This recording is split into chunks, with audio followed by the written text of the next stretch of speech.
Okay, so this is in response to number 14 on homework 7.8-9. So this is our equation, and again we had a three-dimensional figure and we wanted to find the volume using double integration. So the first thing we always want to do, like we said before, is always get your equation into z equals form. So if we want to get z by itself, first thing we have to do is subtract x squared from both sides.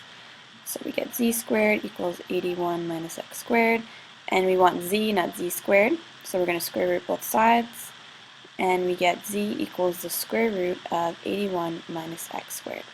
So that's our first step.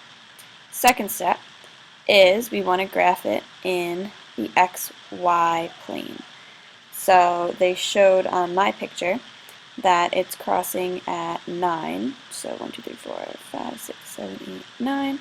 So it crosses my x-axis at x equals 9, and they said the upper bound was the line y equals x. So I drew that line y equals x, so it's bounded here. So my x bounds are from x equals 0 to x equals 9. 0, x equals 9, oops, sorry, that's a 0. And my y bounds are from y equals 0 to the line y equals x. So we draw in our xy plane, we identify our x bounds, and we identify our y bounds. Then our third step is we set up our double integral. Double integral. Inside here is going to go our function, so we're going to have radical 81 minus x squared. Don't worry, I know it looks scary with that radical sign in there, but it's going to end up working out nicely. And just like before, I'm going to say dy dx. So if dx is on the outside, that means this first integral here gets my x bounds, so 0 and 9. And if my dy is in the middle, that means my middle integral gets my y bounds, from 0 to x. And then I would want to solve this middle integral. I like to do it out to the side. I just find it a little bit easier to keep track of my work. So I'm going to do this off to the side. This would be our fourth step, solving that inside integral. And now, you might think we need to do u substitution, but look closely because we're integrating with respect to y. So really, all we need to do is multiply this by a y. And we've integrated. And we still have our bounds from 0 to x. So when we plug in our upper bound, x goes in for y, times x, and when we plug in 0, this whole term goes away. So basically we just get x times radical 81 minus x squared as the solution to our inside integral, which is the solution to in here. So we can go ahead and as our fifth step, we can put this answer back in from 0 to 9, and now we have x radical 81 minus x squared dx. And everything should match up. Now at this stage we should have all x's as our variables, and we do, and we should have all numbers as our bounds, and we do. So we're good. So now we want to integrate. So we're going to need to do u substitution. So if we make u equal to what's under the radical here, that will work out nicely because then du will be negative 2x dx, right? Derivative of 81 is 0. Derivative of negative x squared is negative 2x dx. And the way I like to do u substitution is I like to solve for dx. So I divide both sides by negative 2x, and I get dx is equal to du over negative 2x.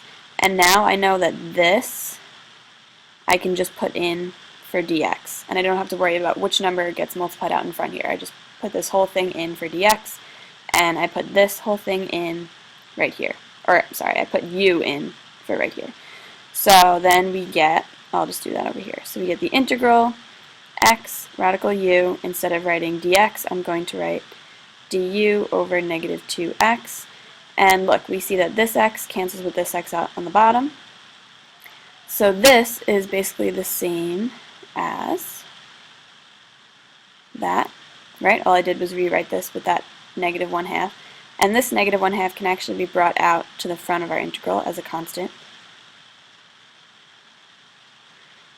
Okay. And notice I didn't put any bounds. I don't really like to change my bounds into u bounds, so when I do u substitution I solve without bounds. Then I go ahead and plug this in for u, and then I put my x bounds back in at the end. So we'll see. But if you're confused why I'm not putting bounds in, I wait until after I finish my u substitution. So this is basically the same as u to the 1/2 du, right? And then integral of u to the 1/2 is u to the 3/2 times 2/3, but we also have that negative 1/2 still. So these twos will cancel, and we get negative 1/3 u to the 3/2. So now at this step here, I go ahead and put in for u what I found. So I will do it back over here. 81 minus x squared to the 3/2. And now I can use my x bounds again because I have x's as my variable. You never want to use x bounds in for u. Don't ever do that. Okay, so we can go ahead and plug in our upper bound minus plugging in our lower bound. So I have this negative 1/3, and then I have 81 minus 9 squared to the 3/2 minus 81 minus 0 squared to the 3/2. 9 squared is 81. 81 minus 81 is 0, so this term's going to go away. 81 minus 0 is going to be 81.